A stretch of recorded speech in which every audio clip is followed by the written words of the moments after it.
Vuorossa on uudislähetys Karjalanda suomen kielellä. Teidän kellolla minä toimittaja Olga Kuzmina. Terve teille. Alussa on lyhyesti pia aiheellis. Vuonna 2021 piestä Kižinsuorella sou uutta dorogoa myötä. 6 kilometriä siitä on jo asuttu. Sordavalla osoitettiin Ilmatar Indias niminen tanssiesitys. Se tuttavutti lapsia aikuisia karjalaisessa ja indialaisessa kulttuurassa. Suomalaisen taiteilijan Sanna Hukkasen kepägesemo metsänpeitoknygas sarjakuvissa sagonaisen kosketuksessa luontoon.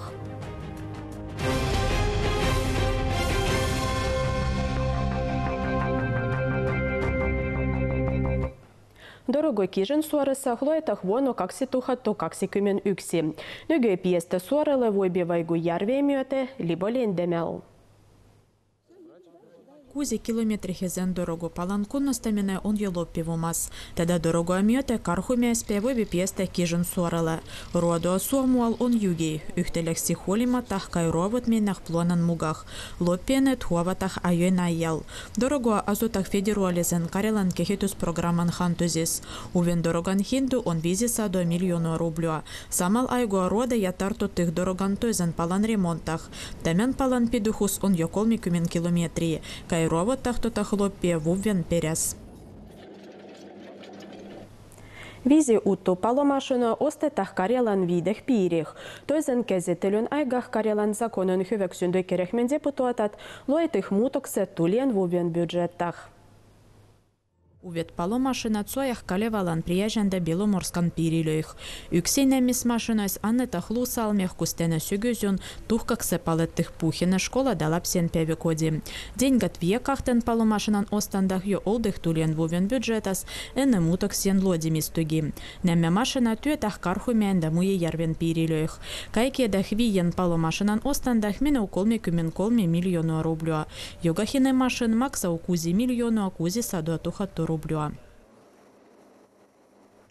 Joka päivä maailmassa luetaan kaikenmoista tavaroa, kudoadusit myyvät laukois. Tavarojen valmistusruodo ei ole rikko omien luontoa. Sen kylmykun jälkimmäisen pietensän pietää kansainvälistä eli osta nimitä päiviä. Tänä vuonna tätä päivää vietetään tänä päivä 29. päivän kylmykuuta.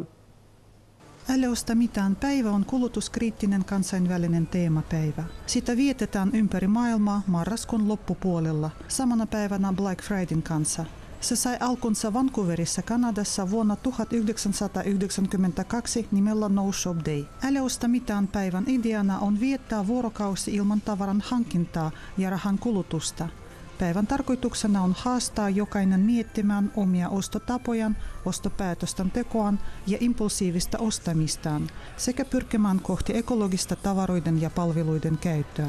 Pursoaako kaappisi vaatteita? Voisitko kiertää kengilläsi maapallon ympäri?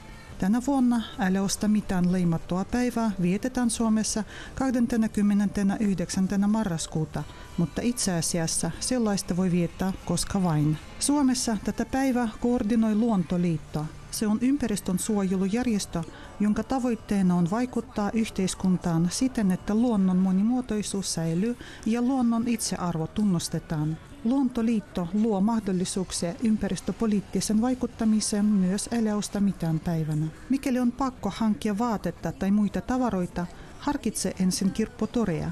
Jos olet kyllästynyt kirjoihisi, vaihda niitä kaverin kanssa.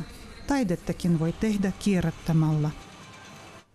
Sordavalla ja tuttavuutih karjalaisessa ja indialaisessa kulttuurassa. 3 päivää linnan nuorisokeskuksessa osoitettiin Ilmatar Indias nimistä tanssiesitystä. Se on osa kansainvälistä kulttuuriprojektoa. Teemaa jatkaa meidän toimittaja Reina Rugajev.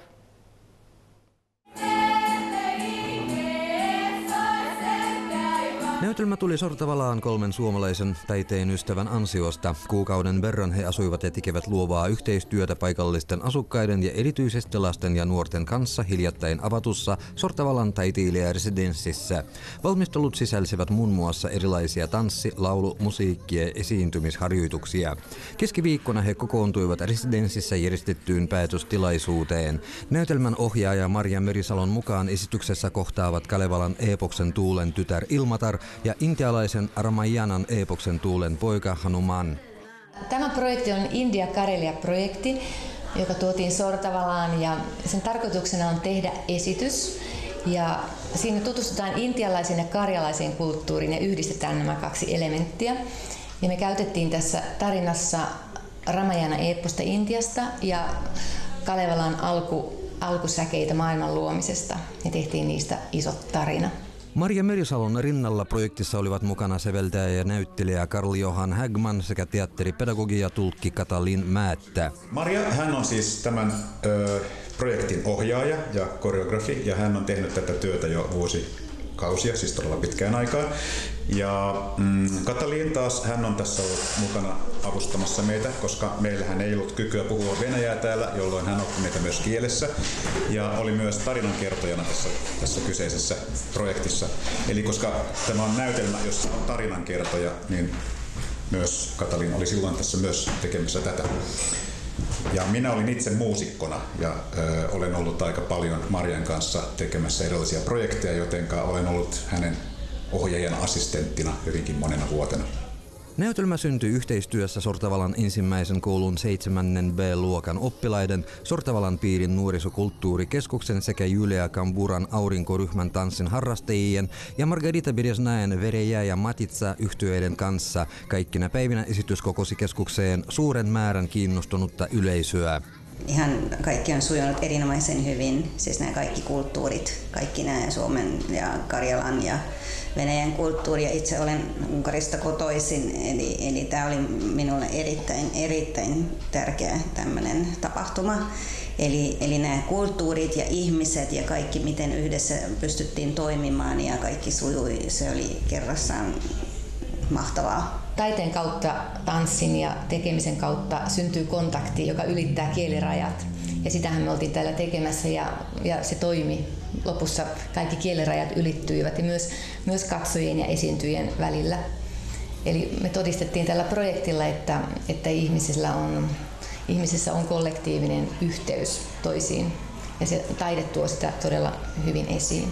Reino Rugev, Lina Karilina, Nikita Lukin, Viestit Karjala, Sortavalasta. Karjalan kansallinen teatro tuosti ilaškoita katsojia uudella spektaklilla. Huomioon teatran lavalla osoitetaan Aleksandr Gribojedovan tunnettu komedia Gori Atoma venäjän kielellä. Katsomah artiston harjoituksia kävi meidän kuvausjoukko. Деревню к тетке в глушь, в Саратов!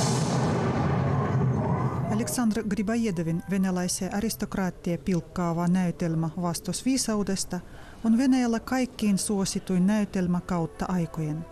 Sen juoni on yksinkertainen ja rakentuu rauhan häiritsijä teeman varaan. Yleisön ulkopuolinen hahmo eli Aleksandr Chatski uhkaa mielipiteillään vaarantaa vakituisen elämänkulun. Loppujen lopuksi hänet karkoitetaan pois. Selkeydestä ja yksinkertaisuudesta huolimatta teos pysyy ajankohtaisena ja saa ohjaajat tulkitsemaan sen uudesta näkökulmasta katsoen jo monien vuosien aikana. Gribojedovin komedia, suosittu komedia, oli teatterimme lavalla 30 vuotta sitten. Silloin se menee suomen kielellä. Mutta nyt se tulee venäjän kielellä. Vaikka tämä komedia oli kirjoitettu 200 vuotta sitten, se kertoo tästä ajasta ja nykyajan ihmisistä.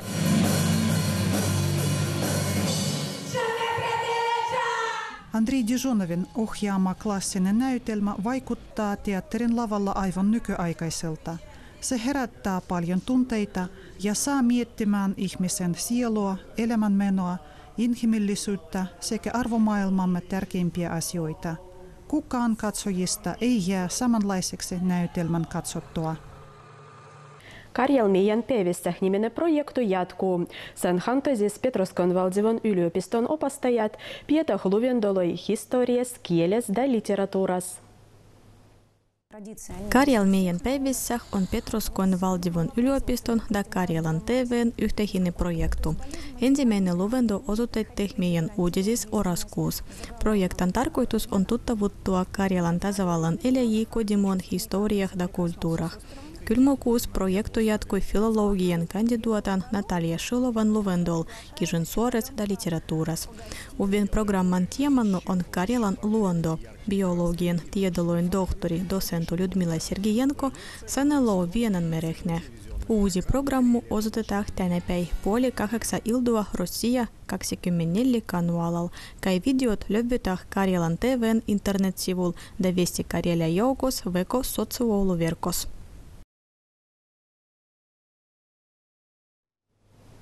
Karjalan tasavallan karjalaisen, vipselaisen ja suomalaisen resurssoida kielikeskuksessa piettih vastavuus kudaikirjai yhteh eri igehistorahvastu. Heidu kaikki huolestuttaa luonnon vardoitsiminen.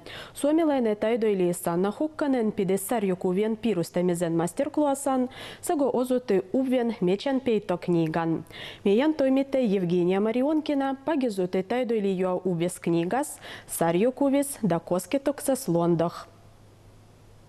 Mistä alkoi sinun kiinnostus sarjakuviin? Kuinka pitkään olet piirtänyt sarjakuvia? Mä olen varmaan lukenut sarjakuvia ihan lapsesta asti. Ja sitten mä olen tiennyt lapsesta asti, että minusta tulee kuvataiteilija. Nuorena piirsin kyllä semmoisia lyhyitä juttuja. Mutta nythän kun tästä on tullut minulle työ, niin minulta on julkaistu. Tämä on 3. sarjakuva-albumi, tämä Metsänpeitto, mitä minulta on julkaistu. Ja sen lisäksi minä olen tehnyt paljon kuvituksia lehtiin ja kirjoihin. Ja yksi asia, mikä on todella tärkeä osa minun työtä nykyään, on yhteisötaide. Mikä se on?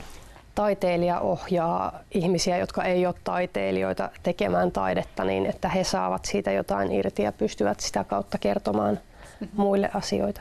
Ehkä minulla oli nuorena semmoinen vaihe, että minä olin paljon mukana kansalaisjärjestöjen toiminnassa ja semmoisessa tavallaan aktivismissa.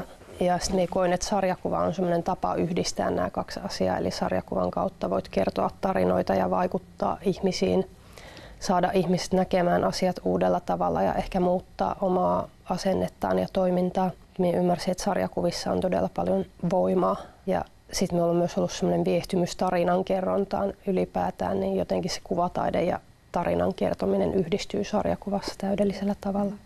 Tämä Petroskojen matkat, mitä olet tuonut Petroskoihin? Mukanani tässä on Metsänpeitto-kirja, joka valmistui vuonna 2018. Ja me on tehnyt tämän kirjan yhdessä minun ystävän Inkeri Aulan kanssa. Hän on kulttuuriantropologi ja hänen osuutensa tässä kirjassa oli sukeltaa kansanrunousarkistoihin. Eli tässä on todella paljon kansanperinteeseen liittyvää materiaalia tässä kirjassa. Mutta se lähtökohta, mistä me ruvettiin tekemään tätä kirjaa, oli huoli metsien katoamisesta ja siitä, miten myöskin ihmiset on oikeastaan menettämässä sitä suhdettaan metsiin, joka on ollut todella tärkeää aikaisemmin. Ja silloin kun tämä ilmestyi Suomessa, niin tämä sai Suomessa Pohjois-Karjalan taidepalkinnon ja tämän vastaanotto oli todella hyvä. Mä olin itsekin yllättynyt siitä, että miten tärkeitä nämä aiheet on ihmisille. Sitten tämä ilmestyi venäjäksi pietarilaisen sarjakuvakustantamon Boom-knigan kautta tänä keväänä. Ja nyt tämä, mikä meillä on tässä, ilmestyy virallisesti tänään, koska tämä on karjalankielinen versio ja tämän on julkaissut Karjalan kielen seura. Ja Suomessa on tänään karjalan kielen päivä, niin sen tavallaan osana sen juhlintaa tänään julkaistaan tämä kirja. Ja sitten minusta on tosi kiva, että me pääsin tänään just tänne esittelemään tätä karjalankielistä versiota. Ovatko kaikki ne kirjat täysin samanlaisia? Kirjat on muuten täysin samanlaisia, mutta tähän venäjänkieliseen versioon tämän kääntäjä Anna Voronkova, joka on siis ystäväni ja työtoverini, hän pyysi tähän Aleksi Konkalta, joka on tutkijana täällä Petroskoissa yliopistossa, häneltä semmoisen lyhyen tekstin siitä, miten suomalais-ugrilaisilla kansoilla on liittynyt metsä ja puut heidän elämäänsä ja perinteisiinsä. Tiedän, että siinä on 9 tarinaa. Voitko paljastaa vaikka yhden? Oikeastaan me voisin avata tätä kirjan nimeä. Eli tämä aloitustarina on nimeltään Metsänpeitto. Ja metsänpeitto on semmoinen vanha uskomus, joka on suomalaisessa perinteessä tunnettu. Se on tunnettu saamelaisessa ja karjalaisessa perinteessä, että kun sinä menet metsään, niin se voit eksyä sinne sillä tavalla, joutua niin kuin tavallaan taian alle, että sä et pääse sieltä pois ilman jotain vastaloitsua. Jos joku tulee etsimään sinua, niin se ei näe sinua, vaikka sinä saatat nähdä sen. Oikeastaan tämä metsänpeitto, me valittiin se tämän kirjan nimeksi sen takia, että myöskin ajatellaan, että jos metsät peittävät maapalloa, niin ne suojelee sitä kaikenlaisilta ekokatastrofeilta, että sillä on tuplamerkitys tässä kirjan nimessä sillä metsänpeitolla. Mutta tämä avaustarina Metsänpeitto kertoo 2 lapsesta, jotka eksyy metsään ja sitten heidän mummonsa auttaa heidät loitsun avulla sieltä pois. Ja oikeastaan tässä me käytettiin aika paljon semmoisia omia kokemuksiamme Inkerin kanssa, kun me mietittiin tätä tarinaa, kun on itse leikitty lapsena metsässä ja sitten se tuttu metsä saattaakin yhtäkkiä tuntua täysin vieraalta ja pelottavalta. Onko tämä aihe tärkeä sinulle? Minusta tuntuu, että minun perheessä on aina oltu paljon metsässä, on kerätty sieniä ja marjoja ja se on jotenkin ollut itselle lapsesta asti tosi tärkeää. Ja nyt Suomessa viime aikoina on tehty todella aggressiivisia avohakkuita, esimerkiksi kaadettu metsää. Ja alkaa tuntua siltä, että semmoista luonnontilaista metsäluontoa ei oikein ole enää jäljellä. Että meillä on pelkästään semmoista puupeltoa.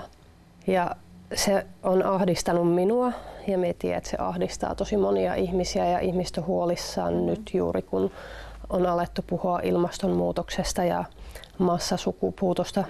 Lajeja katoaa kiihtyvällä vauhdilla, niin tavallaan kuitenkin toimitaan täysin sitä vastaan. Tehdään päinvastoin kuin pitäisi. Metsiä pitäisi nimenomaan suojella. Minusta tuntuu, että tämän kirjan tekeminen oli vähän niin kuin semmoista surutyötä itselle, vähän niin kuin terapeuttista, mutta todella monet ihmiset on myöskin tullut sitten sanomaan luettuaan tämän, että tämä on ollut tosi tärkeä ja lohduttava tämä kirja heille ja että he tunnistaa itsensä niissä hahmoissa ja tarinoissa. Tänä suovataan Karjalas-pietah ei ole muusikotapahtumua.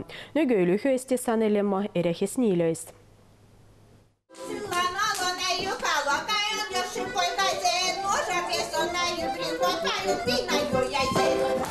Priežes kahtelčiuosol päivä algavuu etnobatlu. Sen aigah omua pionieroa osutetaan koivuineida omarandainen nimiset pajojoukot Nuožarvės da Pyhärvės-päi, kudai bonilöis piezeu parahaksem, tai justato pidoh käydyyn.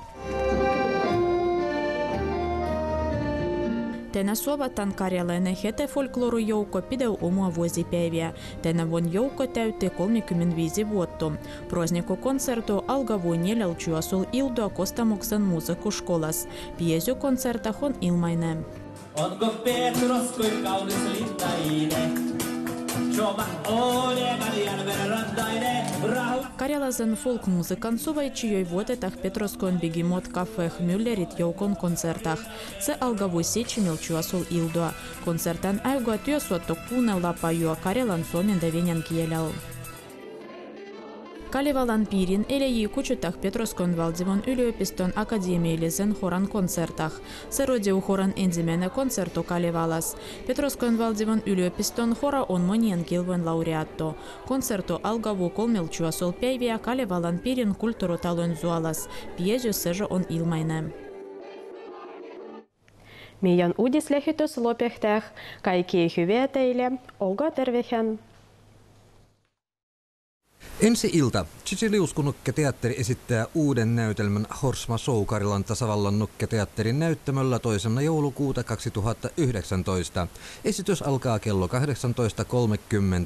Lippuja voi ostaa puhelimitse 785092. Tervetuloa!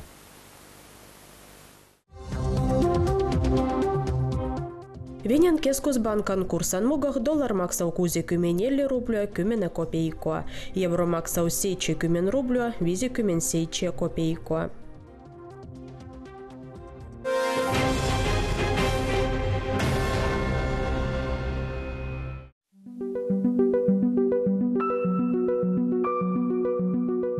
Fobasiekeskuksen ennustuksen mukaan tänepä Karjalах vuotetah pilvistysiedo ajoitellen vihmo dapanau mergia lundu. Tuulous subespei, päiväl roihes 0+5 gradusissah. Petroskoil vuotetah pilvistysiedo ajoitellen vihmo dapanau mergia lundu. Päiväl ilmovaihtelu 2-4 gradusissah lämmiä.